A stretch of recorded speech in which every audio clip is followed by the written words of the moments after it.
Hello, and welcome to our Apogee Sacramento virtual info session. My name is Kate Bagley, co-founder, along with Heather Liu, who you'll meet shortly. And we will be hosting this time to give you more of an understanding of the Apogee Sacramento program. Now, you are in the right place if you believe that the conventional schooling system is failing your kids and you want to hear how Apogee Sacramento is a wonderful solution that will actually prepare your kids to thrive in life.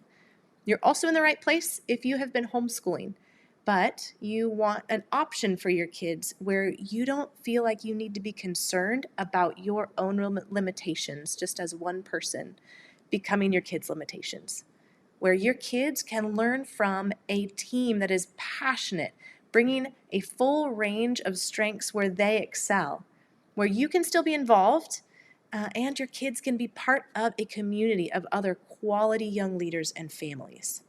If you connect with either of these, you are in the right spot if you're wondering if Apogee Sacramento might be a fit for your family. And the fact that you're watching this also means that you are taking an active role looking at what is going to be the best option for your kids, for their education, for their development. So much respect and appreciation for you already, whether or not Apogee Sacramento is a fit for you.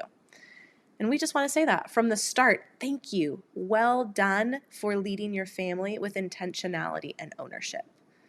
And now the fact that you're watching this also means that there's something that you may be wanting to avoid for your kids' education and or things that you're hoping for that you or they aren't experiencing yet. Maybe you've come to the conclusion, I don't think that standardized one-size-fits-all education is best for my kids. Or, man, the public school system is overstepping their role and trying to override parents and push things that I do not want my kids learning. Or maybe you're homeschooling and you have experienced the challenges that come with trying to meet multiple kids' educational needs and learning spaces at the same time. Or even just one child who is a bit resistant to learning from mom or dad in that setting. Maybe you've just wondered, are my kids getting what they need? So again, if you've thought any of those things, you're in the right place. Now, a question that I have for you to consider is if you don't make a change or try something new, what will your family's reality be? What will the default experience be if you continue on the educational path that you're on? And only you can answer that. And then our question would be, if you listen to this entire presentation and you know you need to make a change in your kids' education, will you take action? Our goal with this session is to help you see how conventional schooling is failing our kids, how Apogee Sacramento is educating differently to actually prepare kids to thrive in life, and help you see how for homeschooling families, our program could be a new solution to enhance your kids' educational experience beyond the options that you've had. We want to help you be clear whether or not Apogee Sacramento could be the best fit for your family and for your kids right now. So in this session, we are going to give an overview of the vision and our why behind what we're building, and that has a lot to do with the difference between schooling and education. We'll share about the broader movement that we're part of and how what we are building is distinct from other educational options. And then we'll answer some frequently asked questions. All right, so let's dive in. Why are Heather and I here creating a new educational option? It's very personal for us. You can see them on the screen. Like you, as a parent, we want the best for our own kids. You can see mine on the right and Heather's on the left. Our paths crossed on our search for a great educational option for our own kids. Both Heather and I have a background in human development, and we started to see clearly conventional schooling is not actually built to support human development and thriving, which we'll expound on more in just a little bit. But Heather and I were looking into other educational options and visited a program together one day, and as we debriefed about our experience, we began to sense this invitation and assignment from the Lord in that moment. I felt God say to me, Kate, you are not going to find what you're looking for your kids. You're going to need to build it. And Heather and I began to see the vision progressively that, yes, of course, this thing that's in front of us, we feel like God's inviting us into, is about creating the very best thing we can with God for our own children. But it's also about investing in the next generation of leaders, raising young leaders.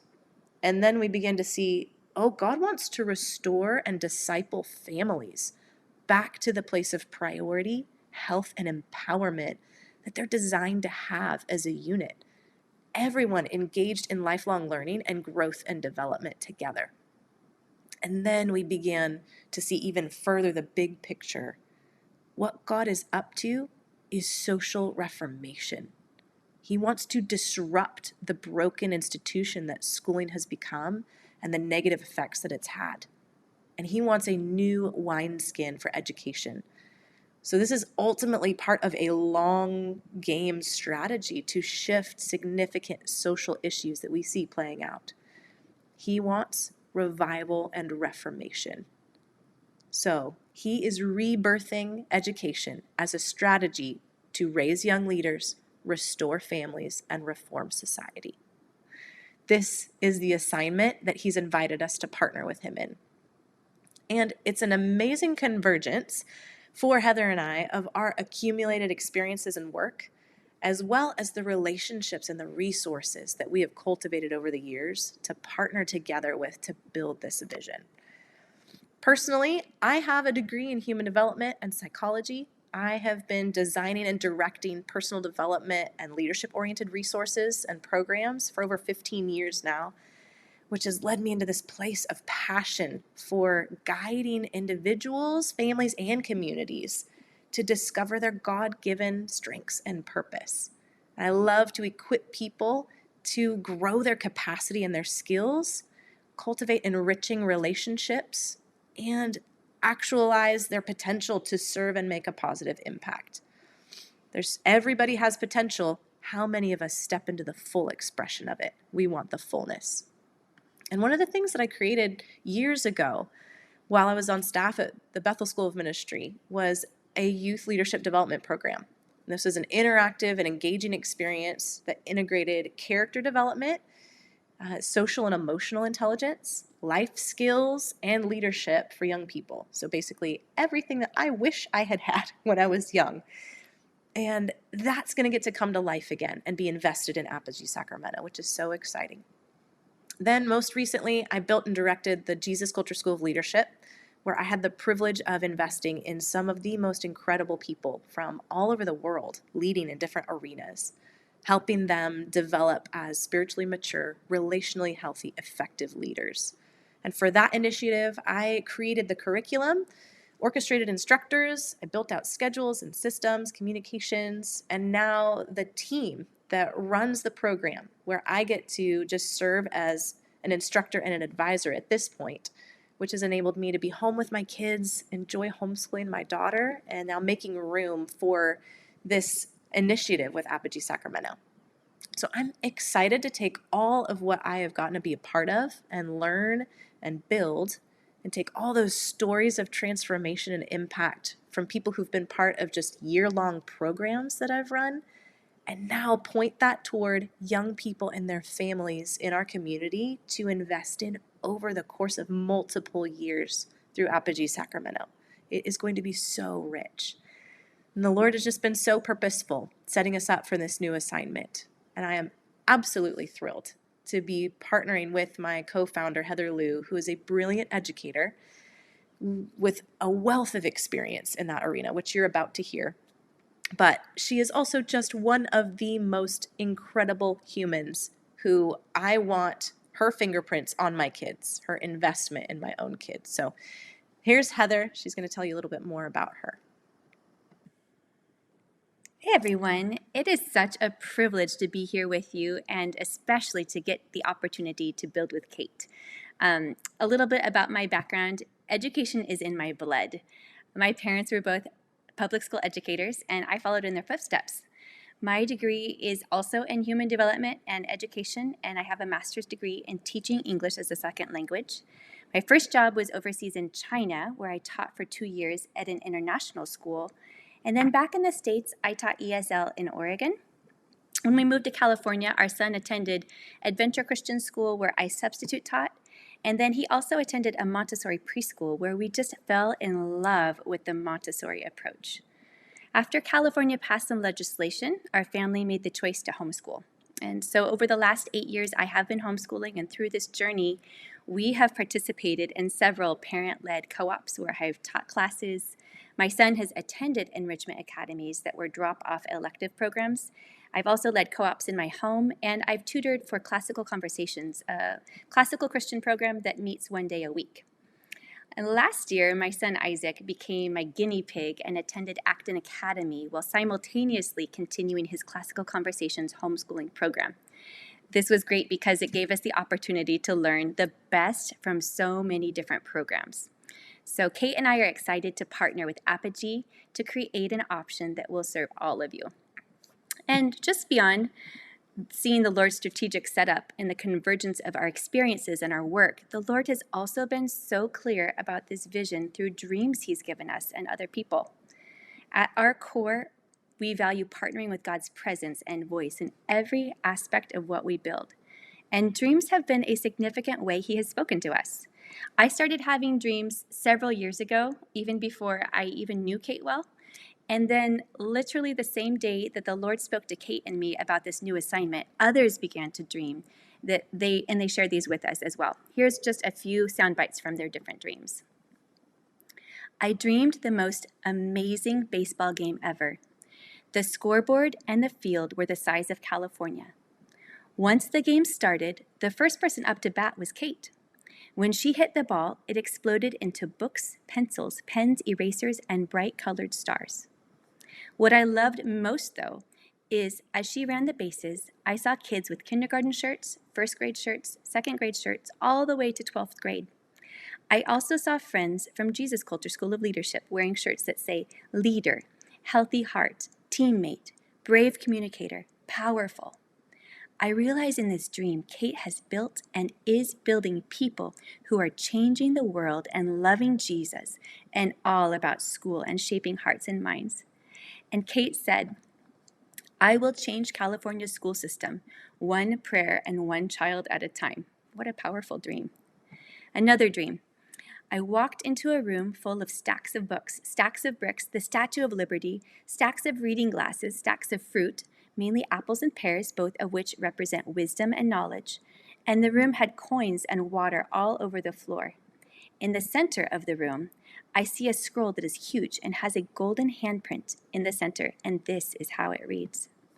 We are rebirthing California's education system, starting at the cornerstone of Jesus and building a foundation that will cultivate freedom, generosity, and hope inside our state like we have never witnessed before.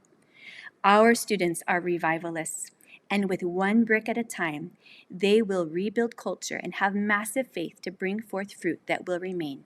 We are rebirthing school as we know it.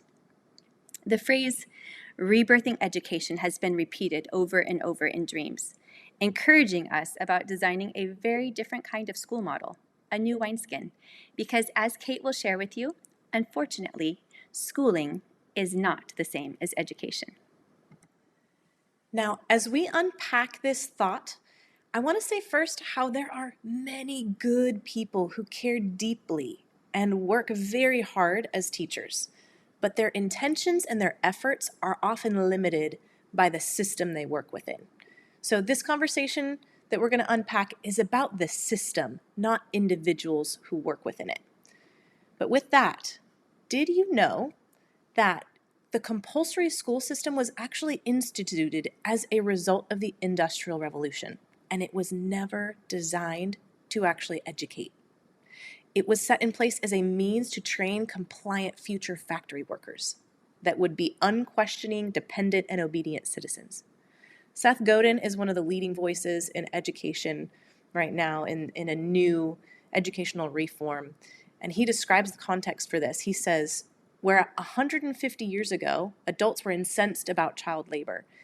Low-wage kids were taking jobs away from hardworking adults. Factory owners insisted that losing child workers would be catastrophic to their industries, and they fought hard to keep kids at work. They said that they couldn't afford to hire adults.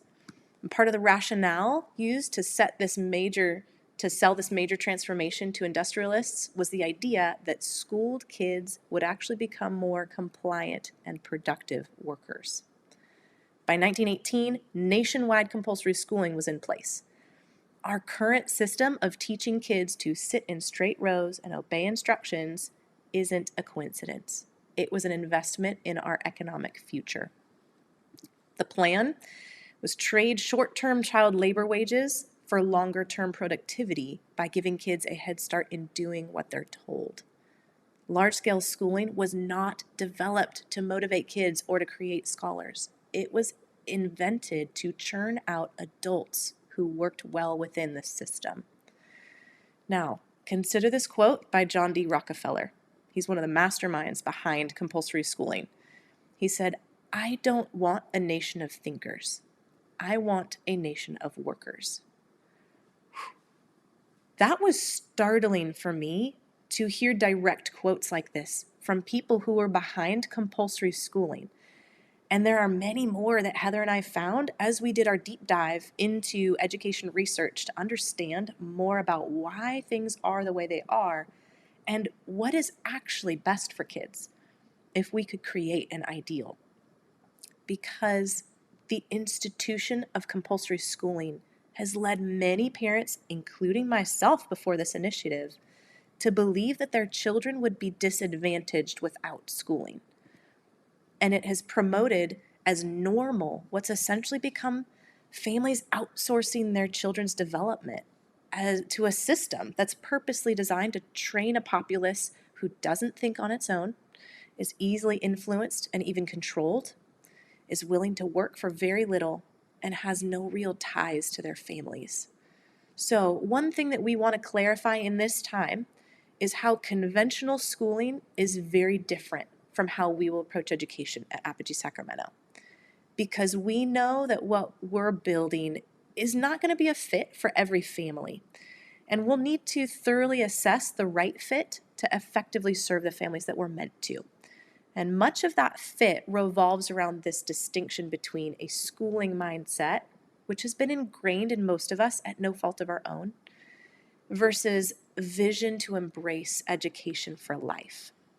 So we'll be looking at schooling versus education side by side in just a minute, but I want to have you reflect on something first.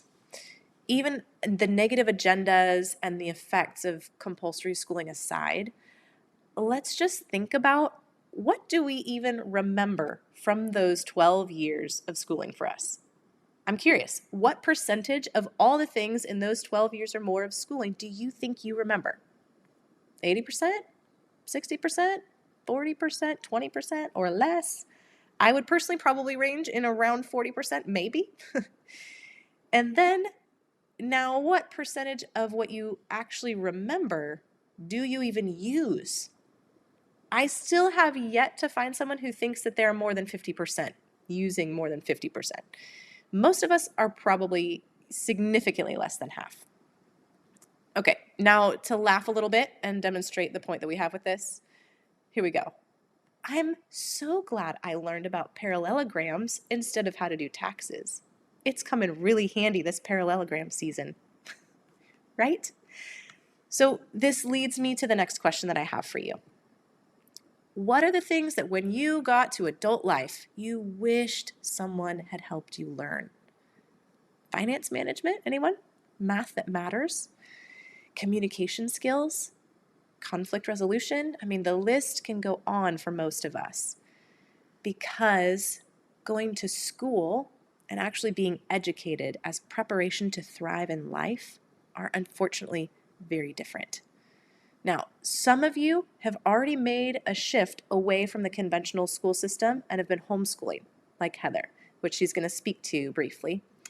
And we're going to take a look at that side by side of conventional schooling versus what education should be after Heather gives her thoughts. I think it's important to note that even if you are like me and have homeschooled for many years, knowing the difference between school and education is still valuable because we've been so trained to think it has to look a certain way.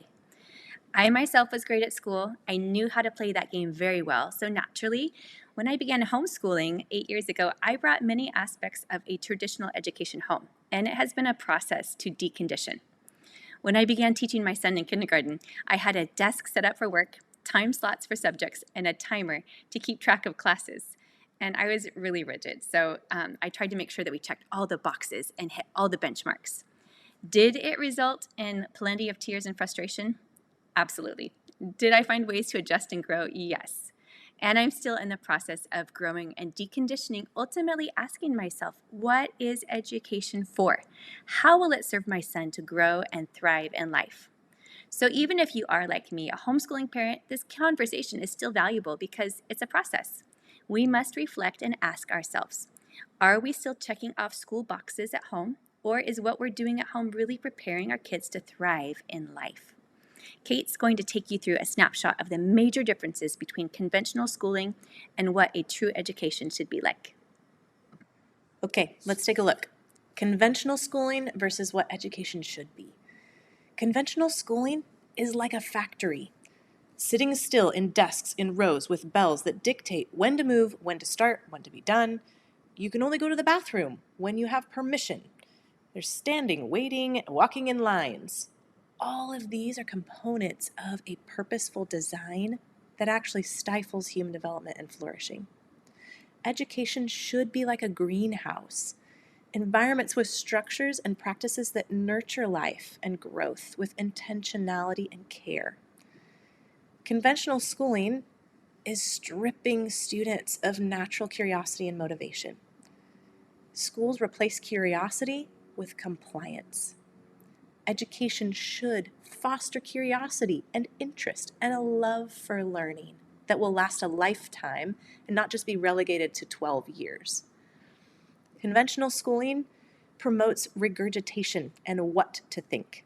So someone who is being schooled is told, this is how it is because scientists, historians, and other people who are smarter than you have already figured it out, and there is no need to look into it further. But this produces dependency, like I need you to tell me what to do. On the other hand, education should promote exploration, understanding, learning how to think, and problem solving. So somebody who's being educated will be told, okay, do some research on this topic, study the evidence, weigh both sides, and make an informed conclusion. This develops self-responsibility and leadership. The conventional schooling system uses standardized teaching and ineffective direct instruction to large class sizes that have a range of learning styles and levels. And in that context, it's predetermined what everyone should know with standards of when you should know it by, which aren't even attuned to child development or connected to real-life application. And success is measured by standardized tests and grades. But we all know an A in Mr. Smith's class and an A in Mr. Anderson's class is not the same, right? So it's even arbitrary in that regard. Education should support individualized development, have smaller class sizes, and have co-curious teachers that function more as coaches or guides that facilitate learning experiences that are meaningful and relevant to life, to real life. It should allow for different paces of mastery for core skills and then customized paths as well, according to what each individual student is interested in and where their strengths are. And success in our minds should be displayed through mastery of concepts, not arbitrary grades where C's get degrees. The success should be actually demonstrated in exhibitions and presentations of learning, portfolios that'll be created, which we'll talk about, character demonstrated, real life skills developed. And for us, what we're building, spiritual fruit as well, is part of success and setting up for life. Conventional schooling has heavy homework loads, reducing the margin for free play, for other interests, and meaningful connection time with family at home. education should have an intentional approach around homework. For us, we're going to have an intentionally light homework load, often none, especially for the youngers. But any homework that is given will enrich kids and their families. In conventional schooling, parent voice and involvement is increasingly intentionally removed. For us, parents will be seen and respected as the primary educators and developers of their children, and their engagement will be desired. Conventional schooling has a humanistic worldview that is aggressively aimed to deconstruct faith, dismantle healthy identity and family. Our educational approach will provide a biblical worldview reinforcing truth, the reality of God as a brilliant creator and a good father, and reinforcing the value for family as God's design for the context of our growth and development. So, conventional schooling essentially has kids trying to get good at a game of school or feel unsuccessful if they're not. And education, our approach, will be helping kids discover their purpose and design, cultivating their strengths, and being prepared to thrive in life. So, we are building something new here in Folsom. Apogee Sacramento is a Christ-centered academy equipping young leaders with confidence, character, and competence to engage their callings and joyfully impact the world. We want to create a safe, enriching greenhouse environment that will be filled with joy, exploration, and eagerness to learn, where love for God, secure identities, health in body, soul, and spirit, and rich, encouraging, supportive relationships are fostered, where personal responsibility and excellence, critical thinking and problem solving, leadership and service to others are second nature. We want to foster a collaborative community of families learning and growing together to thrive in life. And this is not just an educational alternative for kids. We want to create a family education center for our community. And it will take a tribe where there is continuity between values and culture at home and in the environment we're creating to truly develop this. Now, as I've transitioned out of my full-time work with Jesus Culture School of Leadership to be home with my kids, and I have the joy of homeschooling Elena, as I've sat with the Lord over this assignment to build out this educational initiative, on a personal level, what I've wanted is to be the primary one developing and discipling my kids. And that happens through my direct time with them, but also through what I create around them and curate. So the environments, the people, the opportunities that surround them are absolutely a part of how I can disciple and develop my own kids. Because I want to give them the opportunity to learn from and be inspired by others alongside me who have excitement and expertise in areas where I don't, so that my kids get well-rounded exposure from amazing people who can help light their flame and create opportunities beyond what I could offer if I homeschooled on my own. And I want to foster the power of tribe culture, collective identity, to reinforce character development, biblical worldview, and promote growth in a way that is accelerated uniquely in an inspired learning community. This is what we do. Oh, we don't do that. This is who we are. This is what we believe, and this is what we're about. There is something uniquely powerful about that tribe collective identity. Let's build this together. Okay, so what does Apogee Sacramento mean, and who's behind Apogee Sacramento? Apogee means the highest point in the development of something, a climax or culmination.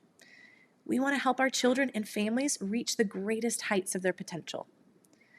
And who's behind Apogee Schools? Matt Bedreau is the founder of Apogee. He's a career educator who's worked at every level from kindergarten to university in both private and public settings, both as a teacher and an administrator.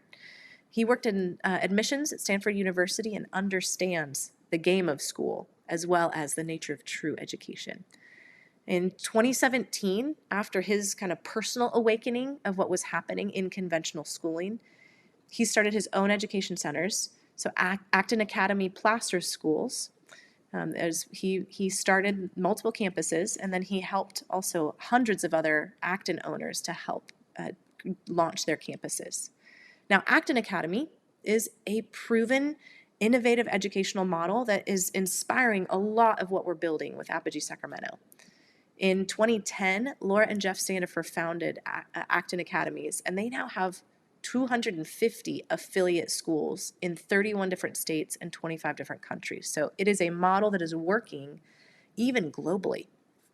It's powerful to be able to learn from them.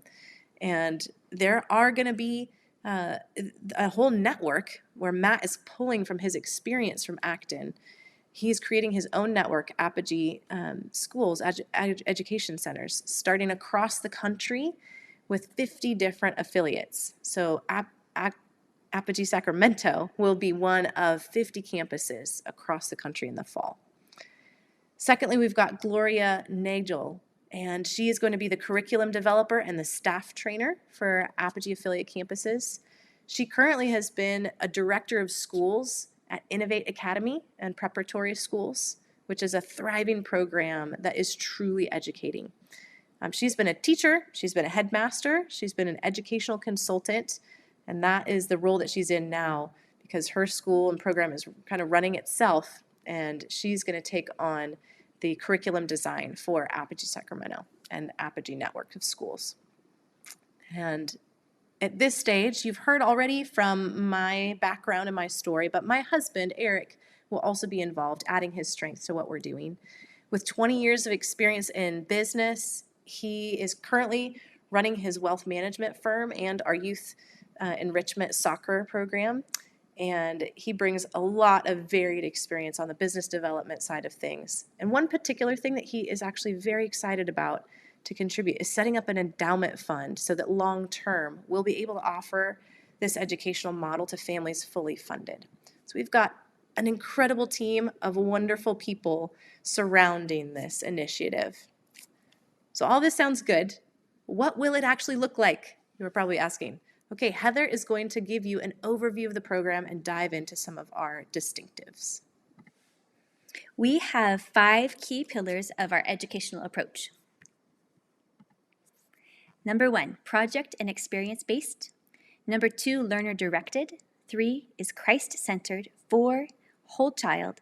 And 5 is family-integrated.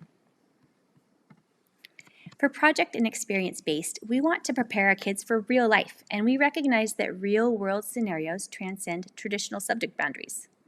All of our learners will engage with projects that promote integrated application of knowledge, collaborative problem-solving, and leadership development.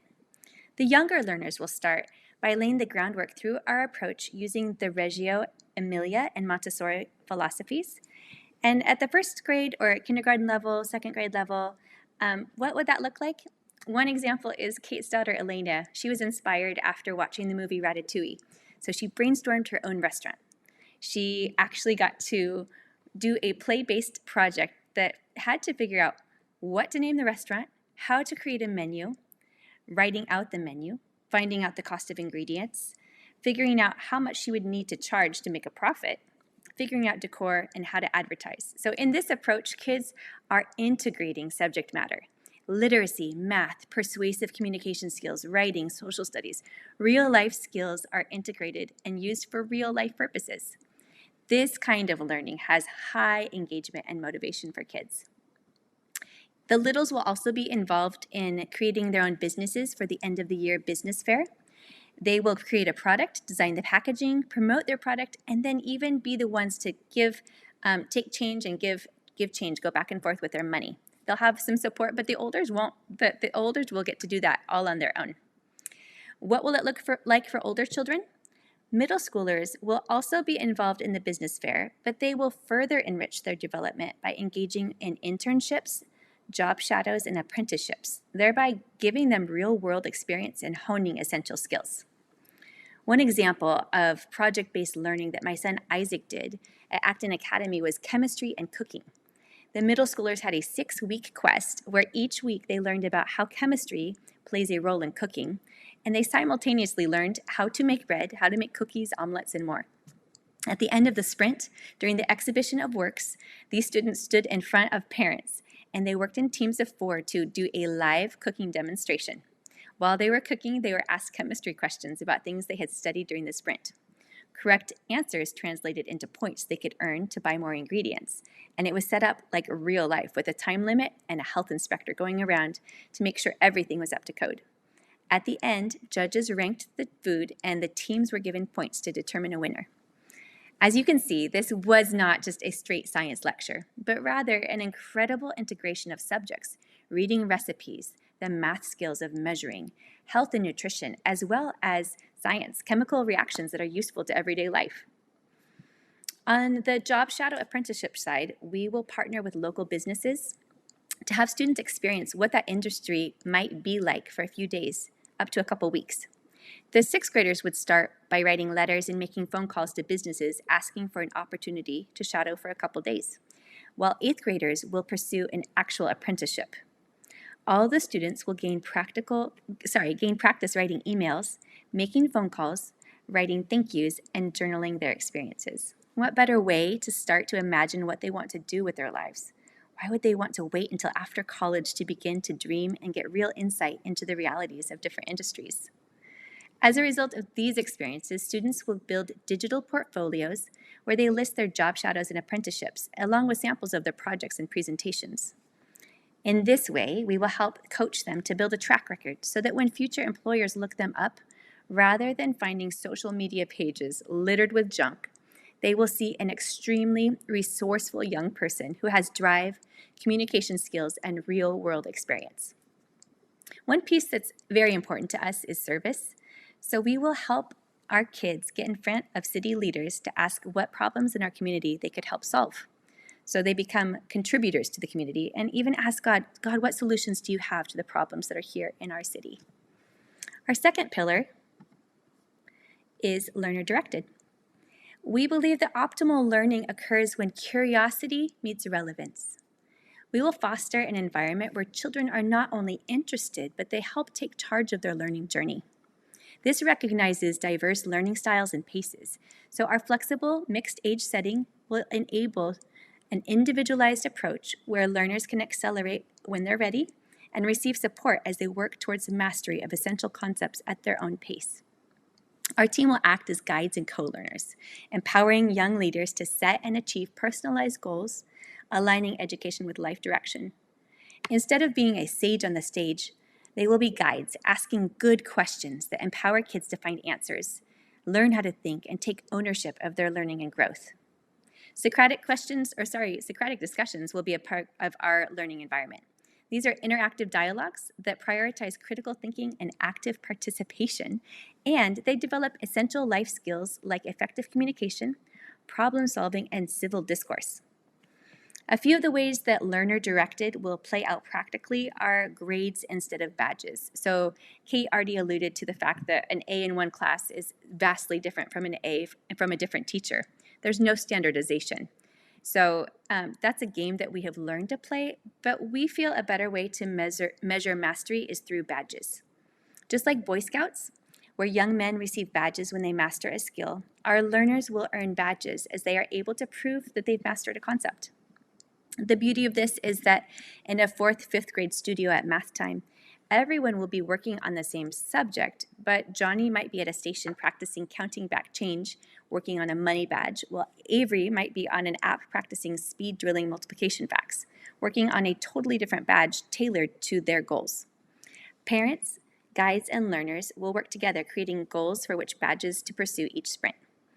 And then if you look to the right, there's a game board. For the younger studios, one way learners are given a voice and a choice is by having a game board like the one you see there. There's just certain foundational skills that each learner will need in order to become competent in reading and math. So it's not really a choice of, do I want to do math today or do I want to lay on the floor and do nothing? It's more of a choice. Do I want to work on this Montessori math job right now, or do I need to use the iPad to speed drill addition? The game board gives learners flexibility to choose when they will work on specific skills, how they will learn, while still having the flexibility to take extra time on skills they have yet to master. In these ways, students will learn to take ownership of their time and project management, with space to learn and fail in a safe environment. With students being in the driver's seat of goal setting and receiving direct feedback, they will learn time management in a very practical way. Our next pillar is Christ-centered. Our program is built on the foundational belief that God is a good, loving, brilliant, and intentional creator. We recognize that our purpose is intricately tied to our connection with Him, and that true understanding of the world can only unfold in this context. Cultivating personal relationship with Jesus is central to our mission. We seek the wisdom, knowledge, and empowerment He offers in every area through a regular practice of conversation with Him around all the things that we are learning. We want to develop joyful leaders who will bring divine wisdom, solutions, and resources to society and serve others as they are inspired by Jesus' example. Some of our daily rhythms will include prayer, gratitude, scripture, identity declarations, who I am in Christ, prophetic, weekly chapels where whole families can participate. Most Christian schools are basically a conventional education with adding in a Bible class, but we intend for it to be integrated. Our approach will integrate academics and faith through things such as read-alouds. In literacy, there's spiritual development as we read through key revival history figures, missionary biographies, even secular fictional literature, which provokes deep conversations about life and faith. Another way that it would be integrated is through science. Science proves kingdom concepts. The Bible talks about how life and death are in the power of the tongue. So we got excited about the idea of learners engaging with real science experiments, such as Dr. Masaru Emoto's experiment, where rice that heard loving words was in good condition after a few days or weeks, while rice that received hate speech went moldy and bad. So just the idea that, okay, the Word of God confirms what science does, or science confirms the Word of God. And things like history. When I was growing up, I had two different history narratives. The textbook history, which was disjointed and boring with random dates and wars that made no sense. It was never taught in order. And then I also had a narrative of Sunday school stories, which they really seemed to be relegated to the area of myth because they weren't connected to any other history that I had learned. We want our students to integrate traditional history with biblical history to weave a cohesive narrative that helps them to know their identity, who they are and where they came from, understanding their identity first as members of God's family and citizens of a heavenly kingdom, and secondly, as citizens of the United States and the world we live in. So in the process of enrollment for Apogee Sacramento, we will look for alignment in values and expression of faith in Jesus to make sure it's a really good fit for each family that's coming in. Our next pillar is whole child. We are whole interconnected beings, so we recognize that life encompasses more than knowledge alone. We believe that to truly prepare our children to thrive in life, alongside academic excellence, their education must integrate social and emotional intelligence, character and leadership development, spiritual formation, real-world skills, physical health and nutrition, and guidance towards their unique purpose and contribution to the world. Above all, who they become is of utmost importance, as everything they do and accomplish will flow from their being. Okay. The next pillar is family integrated. You know, this is really important to all of us. We love our children and we want to be with them. So we will intentionally start our day at 9 a.m. in order to create more space for families to make nutritious breakfast, to have workouts, and have family devotional time. Family is the primary place of discipleship. In our educational philosophy, we recognize you, the parents, as the first teachers, emphasizing your crucial role in providing support for your children's learning. We will come alongside you to help you feel empowered in leading your children. We're going to collaborate along with the team, parents, and young leaders to fuel motivation and a positive attitude towards learning, supporting them on their journey to reach their full potential. We strongly believe in the importance of families modeling personal growth and learning for their children. This approach is designed to invest in the growth of the entire family unit. What would parent participation look like? There would be many opportunities to be involved, and several of them are classroom support. You can come in and help with centers to support math or literacy. We will need help with yard duty. We will have plenty of field trips throughout the year, so having parents there would be fabulous. We'll have help with fundraisers and even lots of different event support hours, including the Children's Business Fair, things like that. And here is what we are planning for the fall of 2024. We are planning to launch in September after Labor Day. We're looking at kindergarten through 8th grade, really depending on enrollment. So consecutive grades will be added each year to expand all the way through K-12.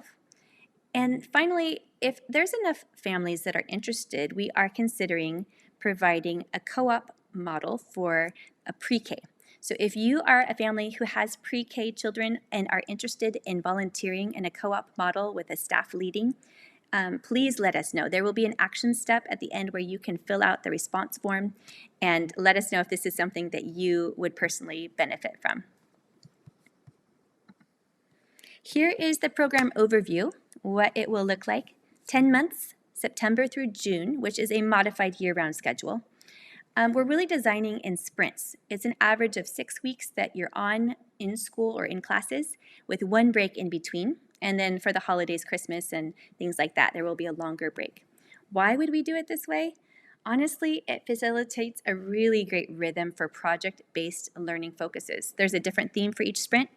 Also, it enables us to build in systems of feedback throughout the year. So that way the teams can digest data, get surveys, feedback from you and from the students, and have time to implement improvements every few weeks after a sprint. It also gives you more time for family vacations and breaks. You can go skiing, you can take that week off that you always wished you could do when your kids were in public school, but now you finally can do it. And then finally, it gives guides and students the opportunity to rejuvenate after a hard-charging sprint. That when they come back, they are fully charged up and ready to go. The weekly schedule will be Monday through Thursday with a possible Friday enrichment if you as a family decide that's interesting to you. That will incorporate the core academics and the project-based learning, and we'll also have field trips and chapel as well. Here is a year at a glance. It is subject to change, but it shows you the possible sprints and breaks, the field trip dates. So basically, there will be 6 weeks on, 1 week off. The next one, October through November, is 5 weeks on, 1 week off. Christmas break is you only have 3 weeks on and 2 weeks after Christmas for a break. So you can see that there are plenty of opportunities for rest and rejuvenation throughout the year. Moving into mixed age studios. Part of our effort is to create opportunities for students to benefit academically from learning from youngers and olders. They learn together. Another benefit of having mixed age studios is the social skills. As a 5-year-old gets to watch a 6-year-old negotiate with another 6-year-old, they learn from them how to navigate relationships. It boosts social skills.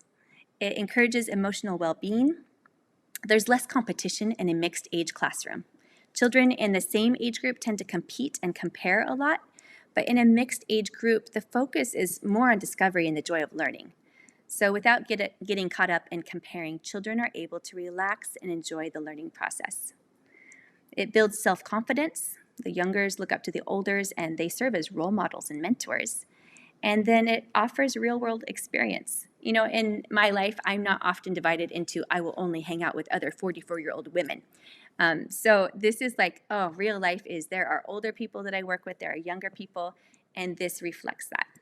Now, looking at the different studios, we are looking at doing a kinder first studio, a second and third combination, a fourth and fifth, and a 6th through 8th. But again, this will vary depending on enrollment.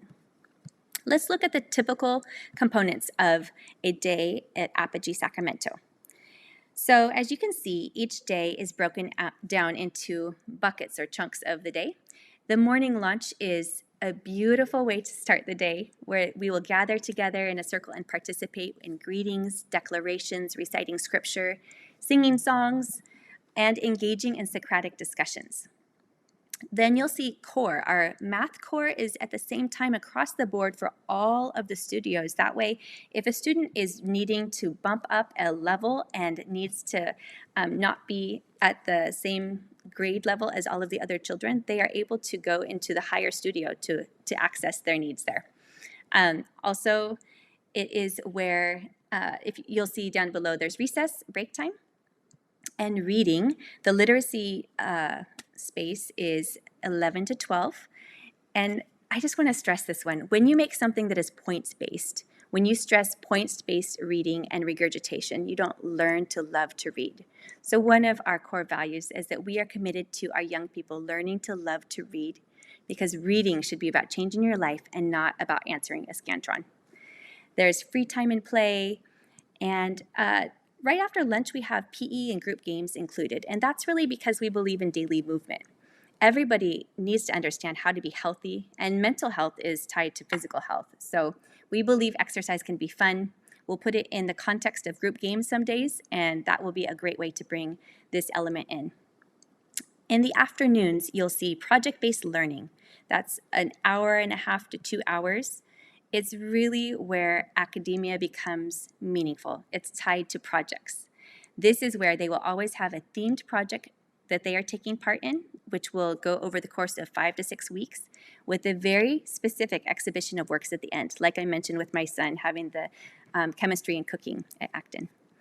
And finally, just like a Montessori studio, we will end with studio maintenance, where there's responsibility on campus and a closing meeting. To wrap up the day, students will give shout outs to others they see engaging in the character traits they've been working on, celebrate victories, and close in prayer. And now Kate is going to give you a few of the frequently asked question answers. The question of accreditation. This is a very different model than traditional school. And the question comes up, will you be accredited? How does that work? The short answer is no. But most people don't even know what accreditation is. It is a review process to determine if an educational program meets defined standards of quality. That's all it is. And if you think about it, homeschooled students are not a part of an accredited school, but it doesn't prevent them from graduating high school or receiving a diploma. So there is not a requirement for us to have the accreditation of the program. Oftentimes the follow-up question comes, well, how will my child be able to go to college? Will they be set up for that? Absolutely. If that's the path that they choose to take, transcripts are easy to generate. Homeschooling families have done it for years, and they have been accepted into university.